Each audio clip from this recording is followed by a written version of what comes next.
Bom dia, irmãos.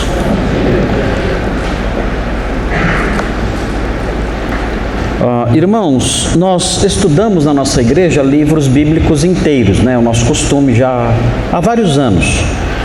Temos feito isso, temos estudado livros inteiros da Bíblia. Nós estudamos na quarta-feira, nós estudamos a carta aos Hebreus. Já temos caminhado bastante nessa carta, estamos no capítulo 10 de Hebreus. Não falta muito para nós terminarmos todo o livro. Temos aprendido tantas coisas. Tem sido muito bom estudar Hebreus nas quartas-feiras. Na quarta-feira passada, nós tivemos um número enorme de irmãos aqui. Muitos irmãos vieram na quarta-feira. Foi muito gostoso estar aqui na igreja com tantos irmãos que vieram estudar conosco. Então venha na quarta-feira, se você quiser também. Se você se sentir seguro para vir nas quartas, venha também para estudar conosco a carta aos Hebreus. Nós temos estudado, nos domingos à noite, temos estudado o livro de Gênesis, já há muito tempo. Então o conselho que eu dou, se você quer aprender Gênesis, não assista aquela novela mentirosa que está passando por aí, a bobagem sem tamanho, um negócio ridículo, estúpido, não tem proveito nenhum aquilo. Querem aprender o livro de Gênesis? Não aprenda na televisão com seitas. São as seitas que fazem aquelas coisas, pessoas incrédulas, assessoradas por pessoas que não têm conhecimento da verdade. Então não encham a cabeça de vocês com aquilo tudo. Muita gente fica escrevendo, perguntando se é verdade que quando o diabo caiu, os dinossauros morreram. Gente, por favor, né? Por favor, olha, eu nem vou responder. Eu nem vou responder essas bobagens todas. É mesmo que perguntar para mim se Papai Noel existe. Não dá, né? Nessa altura do campeonato. Fazer esse tipo de pergunta não tem condição. Então, querem aprender Gênesis? Venham aos domingos à noite, assistam sermões de Gênesis. São sermões feitos com base na Escritura, no estudo de cada palavrinha que está lá, um estudo exegético, sério, aplicado à nossa vida. Quer aprender Gênesis? Venha no domingo à noite na igreja e aprenda. E no domingo pela manhã, nós temos estudado o livro de Atos dos Apóstolos. Atos dos Apóstolos, estamos no capítulo 9 e começamos aí o estudo do trecho que vai do versículo 23 até o versículo 30. Nós temos estudado esse pedacinho aí. Então abra sua Bíblia em Atos 9, nós vamos ler os versículos 23 a 30 e vamos dar continuidade. Nós temos um esboço que foi feito na semana passada. Vocês que estão aí em cima projetando, quem está? É o Adir e o Pedro. Então coloquem o esbocinho já ali, ok? Coloquem o esboço ali, deixem o mapinha já no jeito também, porque nós vamos seguir nesse esboço que já foi passado na semana passada. Então eu vou fazer a leitura do texto, os irmãos acompanhem, eu vou fazer a leitura do texto pela revista e atualizada, ok? Então diz assim, Atos 9, 23 a 30, diz assim: Decorridos muitos dias, os judeus deliberaram entre si tirar-lhe a vida. Porém, o plano deles chegou ao conhecimento de Saulo. Dia e noite guardavam também as portas para o matarem. Mas os seus discípulos tomaram-no de noite e, colocando-o num cesto, desceram-no pela muralha.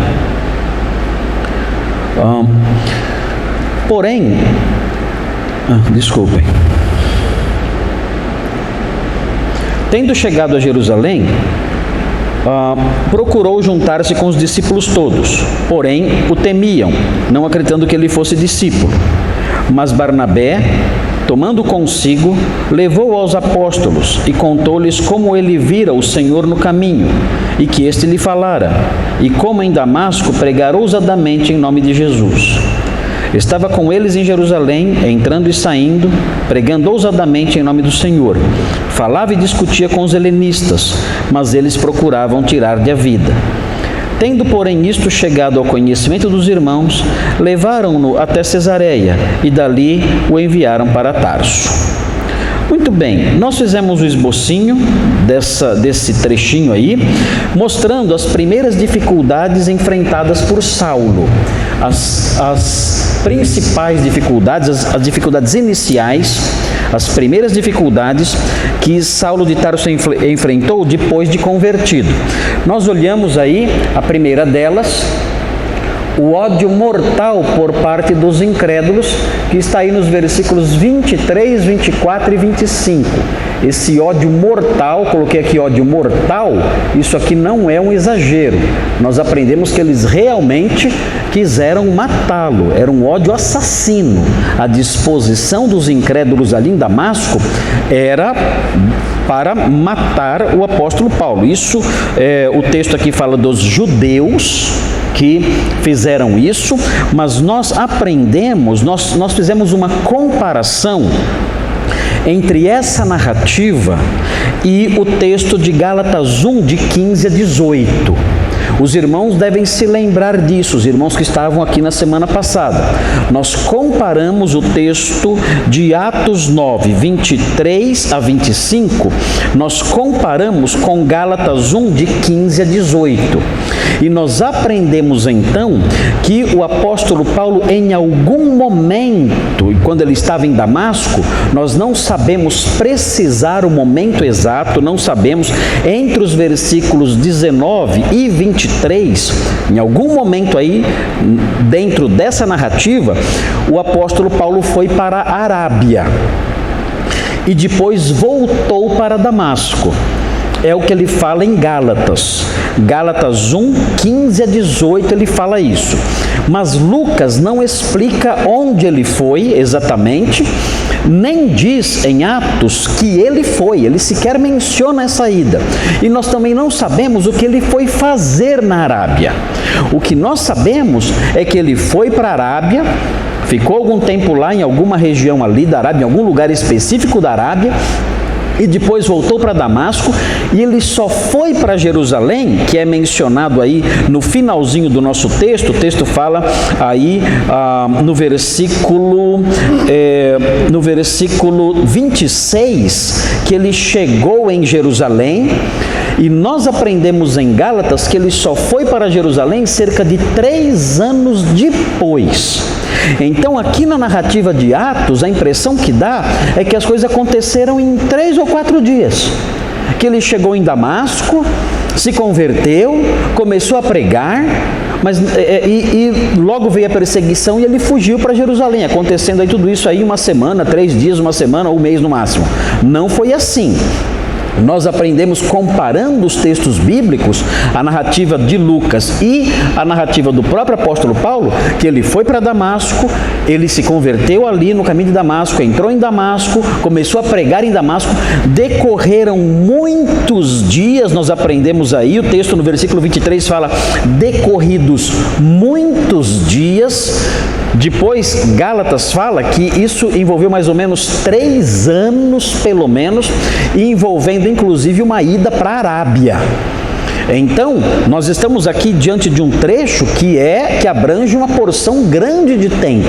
O apóstolo Paulo foi para Damasco, se converteu lá, pregou durante muito tempo, em algum momento, antes de começar a pregar talvez, ou depois, não sabemos, ele foi para a Arábia fazer não sabemos o que, voltou para Damasco e só depois, então, estando em Damasco durante todo esse tempo, é que ele foi para Jerusalém fugindo da ameaça de morte. Nós falamos que a Arábia era o território em que reinava o rei Aretas. Vamos colocar o mapa aí, Google Maps, põe por favor para mim o mapa. Os irmãos devem se lembrar, a Arábia hoje é uma outra região, ela é um pouco mais ao sul, a Arábia atual. A Arábia de que Paulo fala é diferente da Arábia que nós conhecemos hoje. A Arábia que nós conhecemos hoje, pode diminuir o mapa, pode diminuir o mapa. Isso, a Arábia que nós conhecemos hoje é aqui, ó. É aqui, isso aqui é a Arábia. A Arábia Saudita. Isso aqui é a Arábia que nós conhecemos hoje. Ela não passa daqui, nessa região aqui, ó. A Arábia de que Paulo fala não é esse pedaço de terra. Quando ele fala em Gálatas que ele foi para a Arábia, ele foi em alguma região, ele estava aqui, ó. Agora pode aumentar o mapa. Pode aumentar, ok. Não aumenta tanto não, pode diminuir um pouquinho para a gente ver Israel. Diminui um pouquinho. Isso, assim. Ele saiu aqui de Jerusalém e ele foi para cá, para Damasco. A Arábia envolvia essa região toda aqui. Toda essa região aqui era Arábia, pertinho, né? Era facinho dele ir para a Arábia. Então ele foi em algum ponto aqui nessa região da Transjordânia aqui, ó. e talvez envolvesse um pedacinho aqui da península, desce um pouquinho mais, diminui um pouquinho mais, talvez envolvesse um pedacinho aqui da península do Sinai. Então pegava tudo isso aqui, ó. O apóstolo Paulo fala em Gálatas que o Monte Sinai ficava na Arábia. Ele fala isso em Gálatas, que Agar representa o Monte Sinai que fica na Arábia. Paulo fala isso. A gente fala, mas o Monte Sinai não fica na Arábia, né? O Monte Sinai fica aqui na península do Sinai aqui, né? Fica aqui. Então, mas na época, esse trechinho aqui era considerado Arábia também. Então tudo isso aqui, ó, todo esse pedaço aqui, descendo aqui, tudo isso aqui envolvia a Arábia. O apóstolo Paulo foi para essas regiões. Não sabemos o lugar exato, mas ele foi para essas regiões aí, ok? E aí aconteceu da perseguição eclodir contra ele, e ele fala em 2 aos Coríntios, nós aprendemos, nós vimos o texto já também, ele fala em 2 aos Coríntios 11, versículos 32 e 33, nós lemos esse texto também. Ele fala que o governador preposto do rei Aretas, que era o rei da Arábia, esse governador colocou guardas nas portas da cidade para prendê-lo. Então a perseguição era dos judeus, mas os judeus contaram com o apoio estatal. Os judeus contaram com o apoio civil, com o apoio das autoridades civis para perseguir o apóstolo Paulo. Tanto que o governador preposto colocou guardas ali do seu exército, ele colocou nas portas de Damasco para prender o apóstolo Paulo. O apóstolo Paulo só escapou porque os seus discípulos, os discípulos de Paulo, desceram ele por um cesto e ele conseguiu então fugir para Jerusalém, voltar para Jerusalém. Então ele estava em Damasco, conseguiu descer num cesto pelas muralhas da cidade, ele desceu e aí ele fugiu, voltou para Jerusalém, voltou para cá. Ok? Então essa história abrange isso, abrange essa fuga do apóstolo Paulo de volta para Jerusalém. O que acontece então? Nós aprendemos que esse trechinho que fala que os judeus deliberaram entre si tirar-lhe a vida, aqui começa o cumprimento do versículo 16. O versículo 16 fala que ele aprenderia a sofrer pelo nome de Jesus. E aqui então, no versículo 23, quando os judeus começam a querer matá-lo, essa profecia começa a se cumprir. Saulo de Tarso começa a sofrer. É o começo dos sofrimentos dele. E esses sofrimentos vão perdurar até o fim da sua vida. Ele vai ser preso no finalzinho da sua vida em Roma, e nessa prisão em Roma ele vai escrever a segunda carta a Timóteo, e depois de escrever essa carta, ele vai ser martirizado, vai ser decapitado. Segundo a tradição, ele foi decapitado fora dos muros da cidade. Ele vai ser decapitado sob o governo do imperador Nero. Ok? Então o sofrimento dele, a perseguição dele começa aqui em Atos 9, 23. Começa aqui e vai agora até o fim da sua vida. Ele vai sofrer muito pelo Evangelho. Estamos aqui aprendendo o comecinho do sofrimento dele. Muito bem, vocês viram aí também no versículo 25 que ele tinha discípulos. Ele tinha discípulos. O que isso significa? Isso significa que o apóstolo Paulo, já no comecinho da sua vida de evangelista, ele conquistou almas. Algumas pessoas tinham se convertido graças à pregação dele e arriscaram a sua vida por ele. Para fazer o que eles fizeram aqui, eles o tomarem de noite, colocarem ele num cesto e ajudarem o apóstolo Paulo a fugir, isso tudo mostra que eram discípulos realmente convertidos, preocupados com a proteção dele. Então nós vemos tudo isso aí e vemos então a lição principal nesse texto, voltando para o nosso esboço, volta para o esboço, nós vemos na lição principal desse texto, volta lá, que os incrédulos desenvolvem um ódio mortal, muitas vezes isso acontece, contra os crentes. Então, que maldade Saulo de Tarso tinha feito contra aquelas pessoas? Nenhuma. Ele apenas pregava o Evangelho. Mas isso já é motivo para o despertamento do rancor. Então, os crentes que não conhecem a Bíblia mais a fundo, os crentes verdadeiros, que ainda não tiveram tempo de crescer no conhecimento bíblico, ficam perplexos muitas vezes, porque eles não entendem o fato de serem hostilizados. Por que estou sendo hostilizado?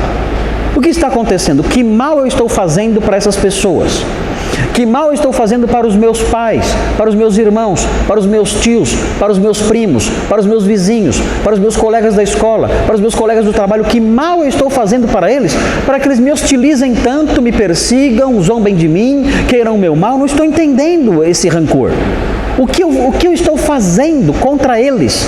O que eu fiz contra eles para que esse ódio surgisse, se acendesse? É muito simples. A sua conversão em si já é fator que desperta o rancor. Mesmo você não fazendo mal nenhum para eles, como não vai fazer mesmo agora convertido? Mas a conversão em si, com a mensagem que está embutida nela, isso já vai despertar o rancor, e o crente que conhece a palavra de Deus não vai se assustar com isso. Não vai.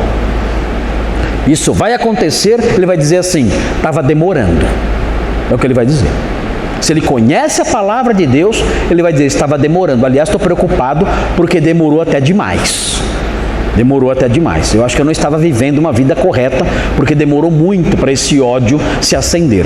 Se você é um crente e todo mundo acha você fantástico e fala assim, olha, e o mundo lá fora fala assim, não, ele é um crente super legal, ele é diferente dos outros crentes.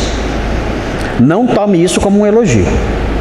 Se o mundo te aplaude e acha que todo crente tinha que ser igual a você, se o mundo diz isso, se o mundo, nas suas perversidades, nas suas devassidões, nas suas palavras de mentira, nas suas crenças infames, se o mundo olha para você e fala, uau, todo crente tinha que ser igual a esse cara, tem algo muito errado com você. Muito errado com você. Muito. Você talvez esteja vivendo igualzinho eles.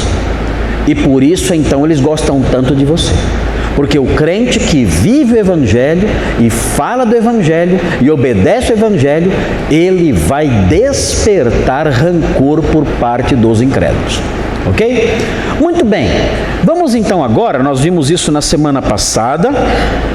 Vamos agora então ao segundo ponto que nós não vimos ainda.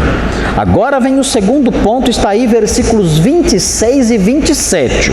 Veja aí qual é o segundo ponto, está no esboço. Diz aí que o crente, o apóstolo Paulo, aconteceu isso com ele, acontece com os crentes geralmente, ele tem que enfrentar desconfiança. No começo isso acontece. Desconfiança por parte dos crentes. Ok? Então isso acontece também com o novo convertido, aconteceu com o apóstolo Paulo. Isso é bom ou isso é mau? Olha, depende da medida em que isso acontece. Mas quando Lucas narra isso em Atos, nós não vemos na narrativa nenhum tom de reprovação. Não há um tom de reprovação aqui. O que existe é a narrativa normal. sem nenhum toque que dê a entender, nossa, que crentes maus, que crentes exclusivistas, fechados, que gente ruim. Nós não vemos esse tom na narrativa. Lucas simplesmente narra, ele diz: tendo chegado a Jerusalém, procurou juntar-se com os discípulos. Todos, porém, o temiam, não acreditando que ele fosse discípulo. Essa é a narrativa. E isso tem um aspecto desagradável quando nós lemos, isso cria em nós certo desconforto, ficamos com pena do apóstolo Paulo, coitadinho. Nós tendemos a pensar, o apóstolo Paulo é a vítima e a igreja é a vilã. Mas nós temos que levar em conta o capítulo 8, versículo 3. Veja Atos 8, versículo 3. Veja aí na sua Bíblia e pense o que você faria se você vivesse em Jerusalém naqueles dias. Lembre-se, o apóstolo Paulo era muito conhecido em Jerusalém, inclusive dos crentes. Ele foi para Damasco, ficou cerca de 3 anos fora. 3 anos passam rápido. Ele ficou cerca de 3 anos fora, foi para a Arábia, voltou e tudo mais, e depois voltou para Jerusalém. Nós aprendemos que 3 anos na Bíblia não são necessariamente 36 meses. 3 anos na Bíblia pode ser um pedaço do primeiro ano, o segundo ano inteiro e um pedaço do terceiro ano. Então 3 anos pode não ser 3 anos completos, podem ser até 1 ano e alguns meses, um pouquinho do primeiro ano e um pouquinho de meses do terceiro ano, pode ser isso. O apóstolo Paulo tinha ficado fora esse tempo, agora ele volta, a igreja está lá, e agora vejam o que ele tinha feito com a igreja pouquinho tempo antes, aí 2, 3 anos antes. Veja aí no 8:3. Fala assim: Saulo, porém, logo depois que Estevão morreu martirizado, apedrejado, o texto fala: Saulo, porém, assolava a igreja. Esse verbo não é um verbo que está aqui de forma escolhido por Lucas de modo exagerado. Não. Ele assolava a igreja. O que significa isso? Aniquilar, destruir, devastar. O apóstolo Paulo era um demônio em forma de gente. Ele era um homem de uma crueldade sem limites, porque ele entendia que ele tinha que servir a Deus, e na cabeça dele servir a Deus envolvia acabar com a heresia cristã. E se o seu zelo era grande, então a sua crueldade seria grande também. Quanto mais zeloso ele fosse disso, maior seria a sua crueldade. E ele diz depois, mais tarde nas suas epístolas, que ele excedia a todos em zelo, ou seja, ele era o judeu, o fariseu mais zeloso de Jerusalém, consequentemente era o mais cruel. Então vejam, ele assolava a igreja, ele entrava pelas casas. Já imaginaram isso?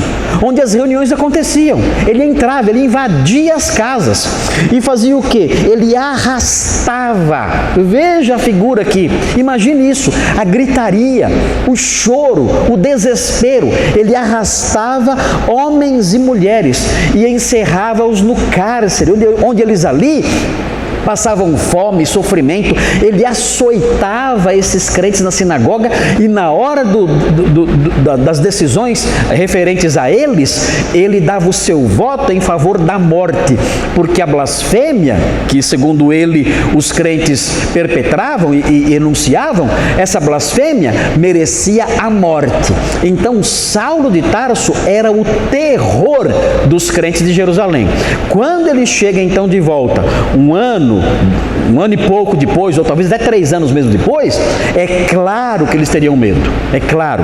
Então, esse versículo que mostra o medo deles Não é um versículo que quer pichar a igreja e dizer que a igreja era uma igreja fechada, exclusivista, e má, e sem coração e sem amor. Não é nada disso. E está narrando uma reação normal. Os crentes estavam apavorados porque eles sabiam que eles próprios tinham passado. Os que tinham escapado se lembravam ainda, de pouco tempo atrás, de amigos deles, de irmãos deles que tinham morrido pelas mãos do apóstolo Paulo. Quem é esse homem? Esse homem é aquele que matou aquela família nossa amiga aqui, dos nossos irmãos.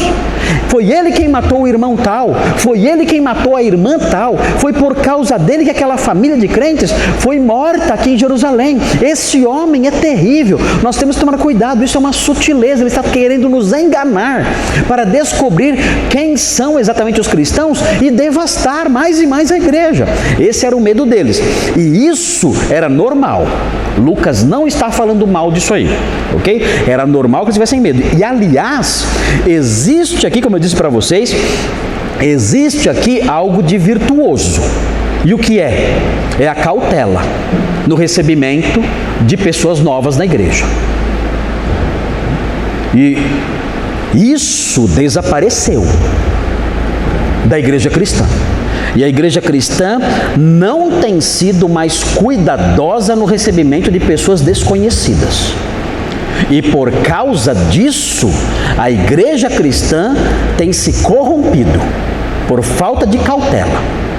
Se nós fôssemos cautelosos no recebimento de estranhos, como nós somos na igreja, como nós somos cautelosos no recebimento de estranhos na nossa casa, talvez a igreja não tivesse tantos problemas. Então o que tem acontecido? Por causa da mentalidade arminiana que domina o meio evangélico, nós pensamos assim: qualquer pessoa que chega, a gente tem que agradar e fazer tudo para agradá-la, para que ela use o livre-arbítrio dela, que eles acreditam que existe, e se converta. Então eu preciso mimá-la. Então chega uma pessoa estranha na igreja, eu tenho que mimar essa pessoa. Se é um jovem, nossa, se é um jovem, eu tenho que mimá-lo. Eu tenho que, olha, vem cá, não, olha, você gosta do quê? Ah, eu gosto de tocar bateria. Ah, você vai ser o baterista agora. Mas eu cheguei ontem. Não, você vai ser o baterista. Eu tenho que mimar essa pessoa. Eu tenho que colocá-lo no louvor. Olha, acho que eu não volto mais. Não, olha, o que você quer? Você quer o quê? Você quer ser líder dos jovens? Quer ser pastor? Olha, eu te ordeno agora. Tudo para agradar a pessoa. Achando que mimando a pessoa, ela vai usar o livre-arbítrio dela e eu vou então ganhá-la para Cristo. E com essa mentalidade tola, com essa soteriologia corrompida, com essa visão deturpada do que é salvação e do que é uma igreja, as igrejas são infiltradas por pessoas perigosas. Aqui em Jerusalém, Saulo não era perigoso, mas a igreja era cuidadosa. Tomou cuidado com isso e não abriu os braços de pronto. Ela dependeu do testemunho de um homem que sabia das coisas, como veremos, que foi Barnabé. Ele dependeu do testemunho desse homem para receber o apóstolo Paulo. Houve critério, cuidado. Hoje em dia não tem sido assim por causa da mentalidade arminiana.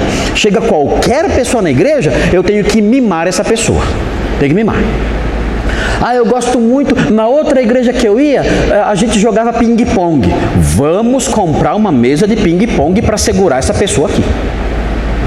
É o crente segurado na igreja pelo ping-pong. Uma bênção esse crente. Se tirar a mesa de ping-pong, eu perco essa alma. Irmãos, é uma grande bobagem isso. Se alguém está na igreja por causa da mesa de ping-pong, ele tem que ir embora logo. Deus nos livre desse jovem. Deus nos livre dessa pessoa. Se há um jovem na igreja por causa da mesa de pebolim, Deus nos livre desse jovem. Deus nos livre dele. É um problema para nós. Vai corromper a igreja. Vai trazer mancha para o nome do evangelho e da igreja. Que vai embora logo, correndo. Porque não é isso que deve prender o jovem na igreja. O que deve prender o jovem na igreja de qualquer pessoa é a mente transformada que entende que eu, como crente, devo estar participando de modo ativo da comunidade da fé junto com os meus irmãos. É isso. Se isso não prende a pessoa, se ela só está na igreja porque eu toco bateria, eu tenho mesa de ping-pong, eu tenho meus amiguinhos lá, se é só isso que prende o jovem à igreja, ou qualquer outra pessoa, lamento, essa pessoa não é crente e está lá apenas participando de um grupo social que a mima, que fica mimando, e isso não pode. Então, o incrédulo que chega na igreja, ou o estranho, não necessariamente o incrédulo, mas o estranho que chega na igreja, ele tem que ser assimilado na confiança dos irmãos aos poucos. Você não conhece, você não sabe quem é. Isso vai acontecer aos poucos. Aqueles que chegaram aqui recentemente não estranham o que eu estou falando, mas é assim que tem que ser. É assim que tem que ser. A igreja tem que ser cuidadosa, até ela perceber, pelo testemunho de quem chegou e pelo testemunho de outros que a conhecem, como aconteceu com Saulo. Barnabé falou sobre ele. Não, peraí, eu conheço, eu sei o que aconteceu com esse homem. Então, tendo isso acontecido, a igreja então munida dessas informações, ela vai então receber essa pessoa. E essa pessoa tem que ter paciência e perseverança, como Saulo teve. Então, o novo convertido ou a pessoa nova que chega numa igreja, ela tem que ter perseverança e paciência. E se ela perceber que a igreja não a recebe rápido, ela não pode sair ofendida. Eu estou de mal. Não, seja maduro. Tem que dizer assim, olha, essa igreja é séria. Essa igreja é uma igreja séria. Eu estou percebendo que para eu fazer parte dessa igreja, a igreja tem que me conhecer, o que mostra que é uma igreja zelosa. Isso é bom. Isso é bom. Estou contente porque achei uma igreja assim. Então, muito cuidado. Na carta de Judas, quando nós estudamos Judas aqui na igreja algum tempo atrás, nós aprendemos que o que estava devastando a igreja para a qual Judas escreveu é que algumas pessoas haviam se infiltrado na igreja dissimuladamente. Eles haviam se infiltrado sorrateiramente. Como? Agindo de modo a paparicar os irmãos. Eram pessoas simpáticas, eram pessoas incrédulas. Judas fala que eles não tinham o Espírito Santo, eram incrédulos, eles tinham se infiltrado na igreja sorrateiramente, entraram como cobras, sorrateiramente, e eram pessoas muito simpáticas, que ganharam os irmãos com sua pretensa espiritualidade e com sua simpatia, e foram conquistando os irmãos, e chegaram ao ponto, nós vemos em Judas, eles chegaram ao ponto de galgar funções altas. O texto de Judas fala que eles eram pastores que a si mesmos se apacentavam, ou seja, eles se tornaram líderes na igreja. E depois que se tornaram líderes na igreja, com todo o espaço ali, o texto fala que eles se banqueteavam nas festas de fraternidade, junto com os irmãos, se gabando de suas sujidades e sem qualquer recato. Depois que eles chegaram, ganharam seu espaço, conquistaram todo mundo, aí tiraram a máscara. E aí começaram a se banquetear com eles, espumando suas sujidades e sem mostrar recato nenhum. Ou seja, você chegava naquela igreja, você via lá um líder durante o almoço contando piada suja e todos dando gargalhada com ele ali na mesa.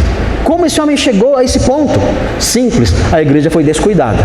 Ele chegou, conquistou todo mundo sorrateiramente, com a sua simpatia, era um incrédulo e chegou ao ponto de se tornar líder da igreja. E agora a igreja está totalmente corrompida, uma vergonha essa igreja, por causa dessa falta de cuidado. Então notem, a igreja aqui de Jerusalém, ela não teve esse perfil, ela foi cuidadosa, talvez até especialmente por causa do medo. O medo fez com que eles tomassem esse cuidado. Mas no Novo Testamento nós aprendemos com outras igrejas o lado oposto. Igrejas que não foram cuidadosas, como aconteceu com a comunidade para quem Judas escreve. E aí complicou tudo. Então nós como igreja, nós temos que tomar esse cuidado. Chegam pessoas na igreja, nós vamos receber com toda a simpatia. Toda a simpatia. Mas nós não vamos paparicar, para prender aqui, não. Nós não vamos paparicar, nós não vamos fazer o jogo da pessoa para que a pessoa não vá embora. Se você fizer isso, eu não volto nunca mais. O portão é lá, o portão é ali, um grande portão. Aliás, o portão é mais largo do que a porta de entrada, é bem mais largo. Tem 2 até, tem 3 portões. Não dá para sair tranquilo, sem problema nenhum. É ruim falar isso, mas se a pessoa chega querendo que a igreja faça o jogo dela e comece a mimá-la, sinto muito, procure outro lugar. Nós seremos criteriosos, porque nós sabemos pela Escritura e por experiência própria o quanto um incrédulo dentro da igreja é devastador. Um incrédulo dentro da igreja é uma raposa dentro de um aprisco. É um lobo dentro de um aprisco. Fechado. Ele destrói tudo. Destrói tudo. Então nós sabemos disso. Então temos que ser simpáticos, acolhedores, mas criteriosos. Muito cuidado. Eu me lembro que muitos anos atrás, um casal chegou na igreja, incrédulos, vivendo um relacionamento adulterino. E chegaram na igreja, vivendo um relacionamento adulterino. Como se fossem marido e mulher, não eram. E eu preguei um domingo sobre a imoralidade e as formas de imoralidade, envolvendo o concubinato, envolvendo o convívio de um homem com a mulher sem ser sua esposa, e condenei isso. Durante a semana, o moço veio me procurar. Ele disse assim para mim, vejam as palavras que ele falou, vejam a mentalidade da pessoa. Disse assim para mim, como é que o senhor quer que eu fique na sua igreja pregando um sermão como esse? Qual é a mentalidade dele? Eu sou um cliente, o senhor é o dono de uma loja chamada igreja, o senhor tem que me agradar, senão eu vou embora. Não é assim? Essa é a mentalidade dele. O senhor é um empresário, o senhor está à cata de clientes, eu sou um bom cliente, eu posso dar dinheiro aqui, e o senhor então tem que falar coisas que me agradem, eu sou seu cliente. O senhor é louco? O senhor quer que eu vá embora? Como o senhor quer que eu fique aqui na sua loja, na sua empresa, no seu comércio, se o senhor prega um sermão como esse? A frase que eu disse para ele deixou o rosto dele desfigurado. Eu falei assim para ele, desculpe, acho que há um mal entendido aqui. Quem foi que disse que eu quero você nesta igreja? Quem disse? Quem disse isso para você? Quando eu disse isso? Quando alguém aqui disse isso? Quando alguém aqui, eu especialmente, disse que eu quero você aqui? Pelo seu comportamento, pelo seu apego ao seu pecado, e você não o abandona e nem quer abandonar, você é a última pessoa da terra que eu quero aqui. Se você quiser ficar aqui, em primeiro lugar, você tem que conhecer o Evangelho e depois disso, abandonar o pecado em que você vive. Do contrário, você jamais será recebido aqui. Irmãos, eu nunca mais vi esse moço. Faz décadas isso. Eu nunca mais o vi. Qual era a mentalidade dele? Era essa. A igreja é um comércio, eu sou um cliente, e o pastor, como vendedor, tem que me agradar. E ele nunca ficou tão decepcionado com uma igreja, graças a Deus se decepcionou, e nunca mais apareceu. Agora, é claro, eu sei que esse mesmo homem, ao chegar numa igreja com uma teologia arminiana e coisas do tipo, o que vai acontecer lá? Desculpe se eu te ofendi com o meu sermão. Não vá embora. Veja bem, não foi bem o que eu quis dizer. Vai ser assim. Para agradar a pessoa, nós não podemos adotar essa postura. E mais, a pessoa que chega deve entender que isso é salutar. Os crentes devem ser cuidadosos, devem ser criteriosos. Mas vejam o que aconteceu. Vejam aí, observem. Veja a sequência. O texto fala que os crentes temiam, tinham medo dele, não acreditando que ele fosse discípulo. Mas olha o 27, tem um mas aí, tem um porém. Olha o que aconteceu. Mas Barnabé, quem lembra dele? Quem lembra de Barnabé? Quando ele apareceu em Atos? Vocês lembram quando ele apareceu? Em que capítulo ele aparece? Ele aparece no comecinho, né? No capítulo 4 ele aparece. E como ele aparece? Ele aparece vendendo um campo e depositando o valor desse campo aos pés dos apóstolos. Lembram disso? Ele era um homem piedoso, ele era um homem cheio do Espírito Santo e de fé, ele era um homem santo, cheio de discernimento, de sabedoria, e era um homem generoso.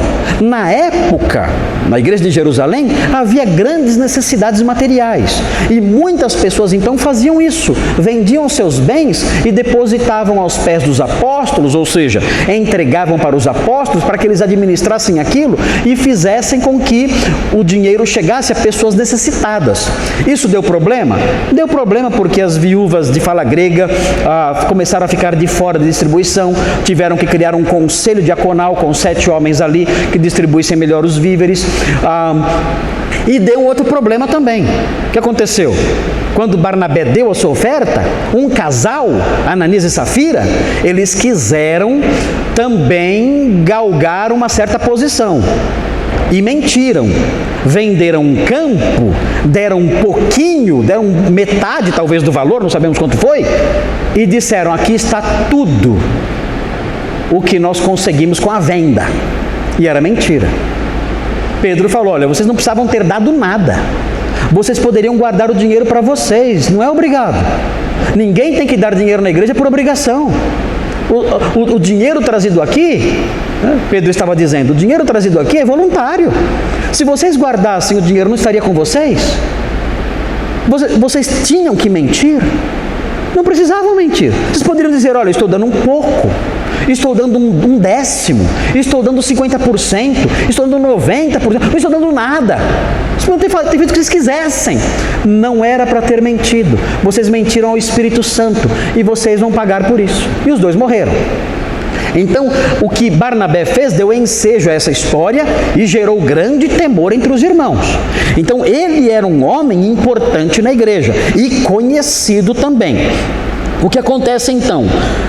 Barnabé, diz aqui o texto que Barnabé levou aos apóstolos. Nós não sabemos, o texto não fala como Barnabé conheceu Saulo.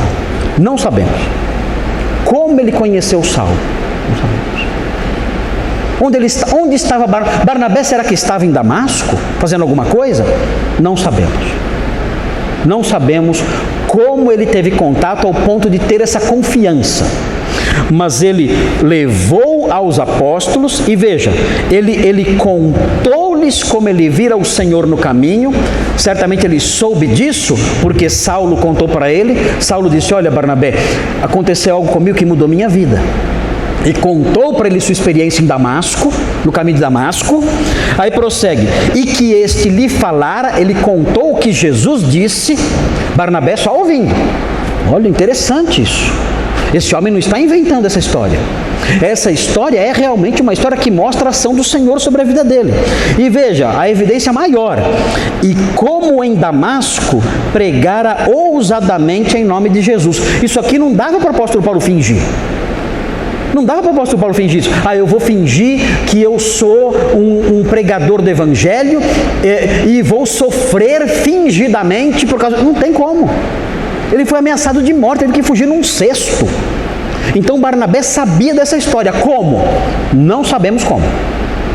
Como a notícia chegou para Barnabé, nós não sabemos, mas ele teve essa notícia, teve acesso à notícia e ele contou isso para os apóstolos. E aí então os apóstolos o acolheram e a igreja o acolheu, conforme nós vamos ver aí na sequência. Então é importante notar o seguinte: daqui a pouquinho, nesse mesmo texto aqui, Saulo vai embora.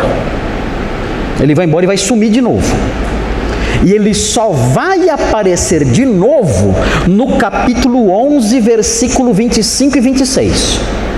Ele vai sumir do mapa, ele vai embora, vai desaparecer da história, ele vai para Tarso, que era a cidade dele, ele vai ficar lá e não vai mais aparecer. Ele vai ficar sumido por talvez uns 10 anos. Uns 10 anos talvez. E o que vai acontecer? Nesse tempo, prestem atenção nisso, nesse tempo vão surgir crentes em Antioquia da Síria. Daqui a pouco eu vou mostrar onde é. E surge uma igreja pujante em Antioquia da Síria, uma igreja forte. O que Barnabé faz então?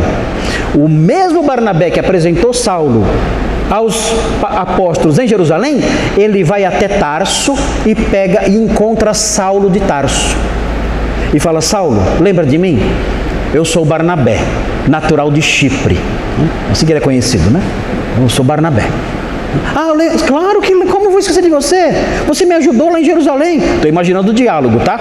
É Atos, nova versão, nova versão Rede Record, versão Rede Record.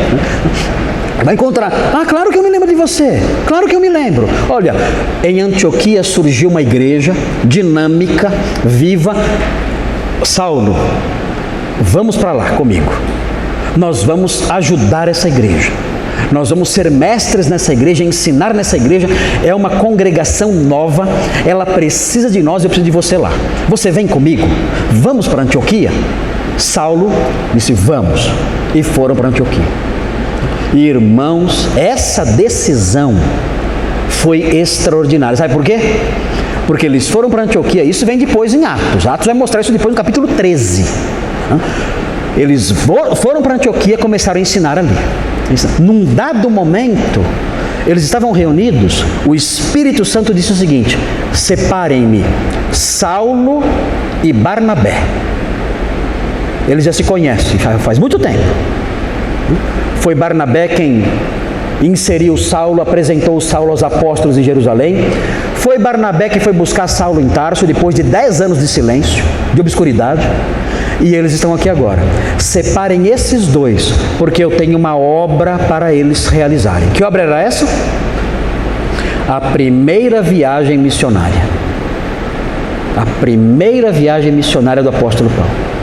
E eles então começaram a primeira viagem missionária pregando o evangelho aos confins da terra. Depois veio a segunda viagem missionária, veio a terceira viagem, e o evangelho chegou até Roma, por causa desses empreendimentos missionários. E de Roma se espalhou pelo mundo e chegou até a parada inglesa. Chegou até aqui. Então essa história é a história de quem? A nossa história. Não é uma história jogada lá na prateleira cheia de poeira, não. Tudo que está acontecendo aqui é a nossa história. Nós estamos vendo aqui como Deus agiu ao longo do tempo para chegar até você. Ele na eternidade, ele falou assim: olha, eu vou salvar o Júlio. Ele já conhecia o Júlio na eternidade. O Júlio era mais bonito, eu não sei, talvez, não sei. Mas já viu o Júlio na eternidade, antes da fundação do mundo. Falou assim: eu vou salvar o Júlio. E ele então escreveu a história da redenção. E ele traçou toda a trajetória, desde lá de Jerusalém, desde o Calvário. Ele traçou toda a trajetória do Evangelho, tudo, até que um dia esse Evangelho chegasse no Júlio. Passando por Paulo, passando por Roma, passando por toda aquela região que nós aprendemos nas viagens missionárias, e chegando um dia, séculos e séculos depois, naquele nosso irmão. Chegando um dia, séculos e séculos depois, em nós. Então essa história de Atos é a nossa história. Muito bem. Então Então veja aí o que aconteceu então, aí no item 2, essa desconfiança por parte dos crentes. Isso nós temos visto é algo salutar, importante, e claro, isso tem que passar, né? Havendo aí uma segurança maior, é claro que os crentes vão acolher, como vai acontecer no versículo 28. Agora notem bem uma coisa importante aqui também. O convertido de verdade, ele quer estar com quem?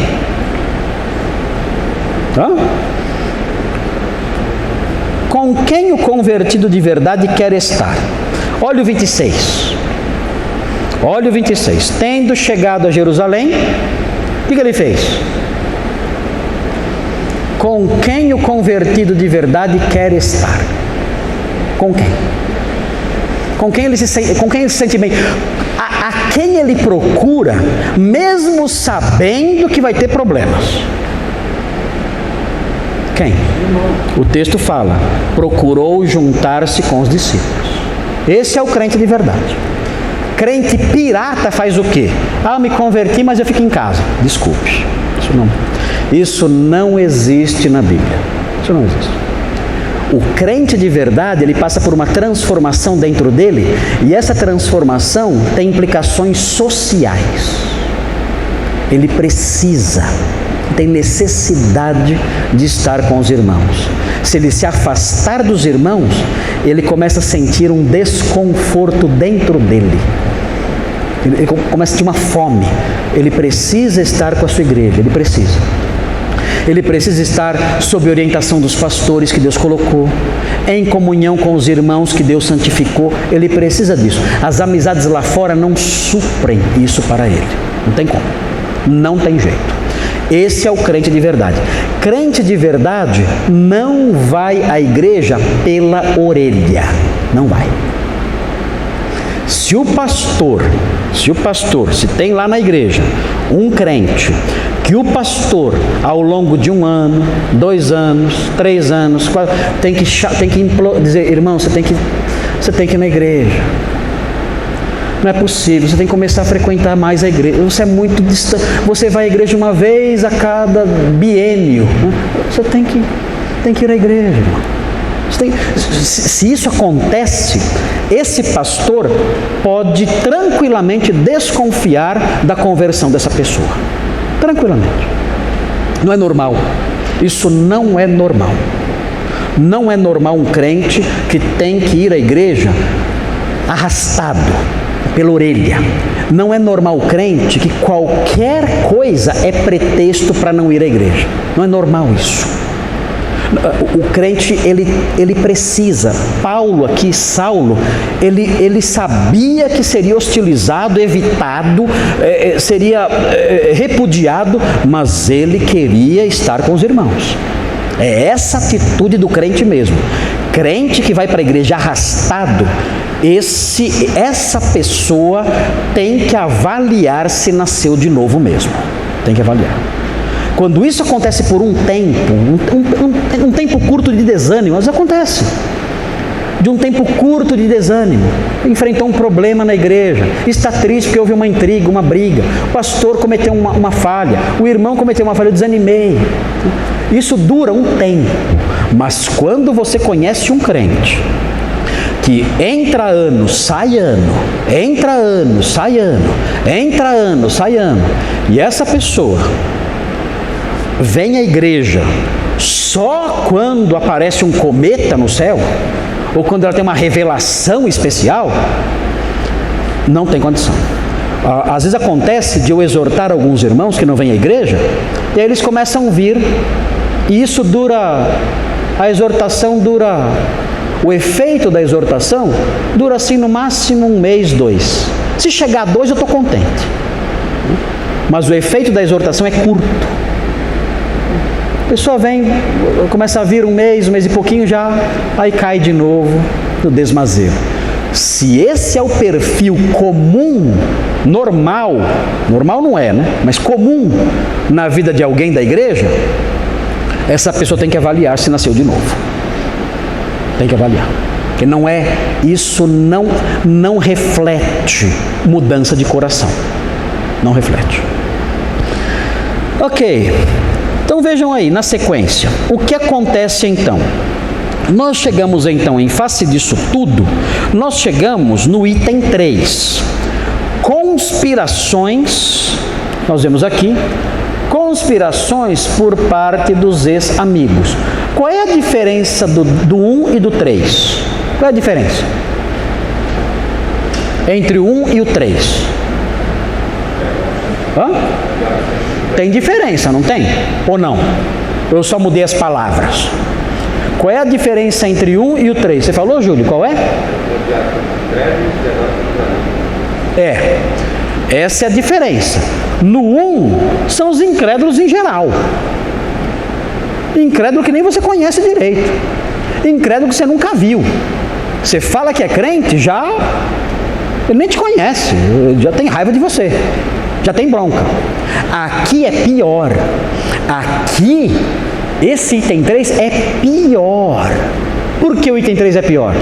Porque são conspirações, conforme nós vemos aqui no texto, conspirações por parte de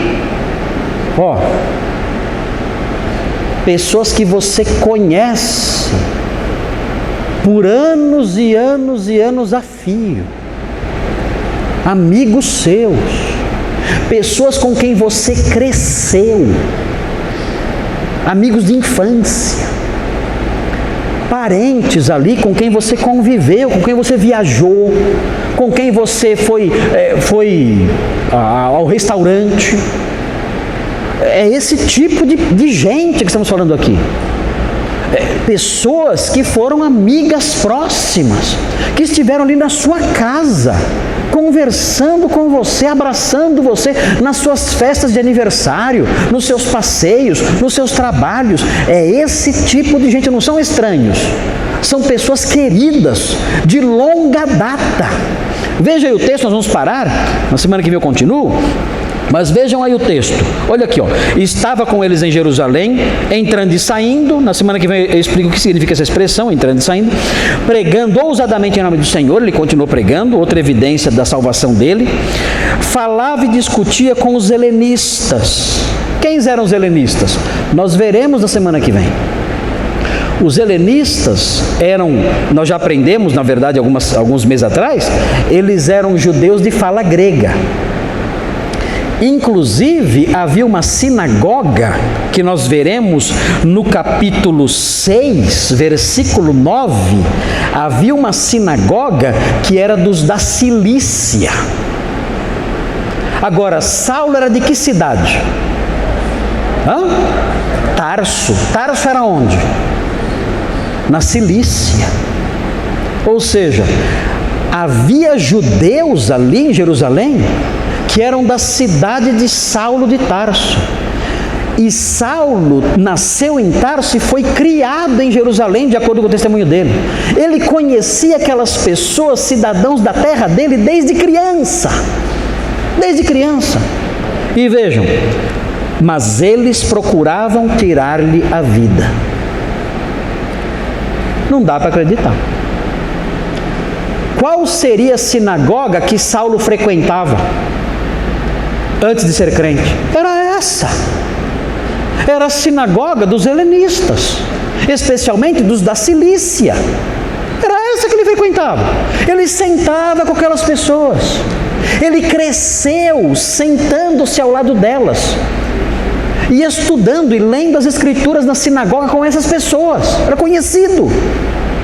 Eles o conheciam, eram amigos dele. Mas o texto fala que eles procuravam tirar-lhe a vida.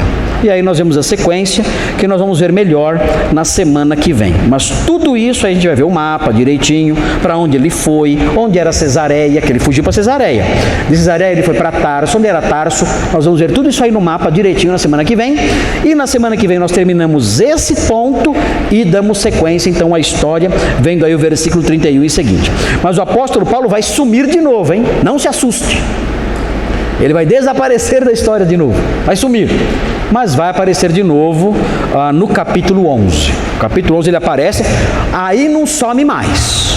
Aí você vai cansar de apóstolo Paulo. Ele vai aparecer no 11 e vai embora, vai permanecer aparecendo até o final. até o final. No 12 tem um interregnozinho, mas ele vai dominar a história até o final. Tá bom? Muito bem. Vamos encerrar aqui agora, por causa do tempo. Aí, na semana que vem, nós terminamos esse ponto aqui.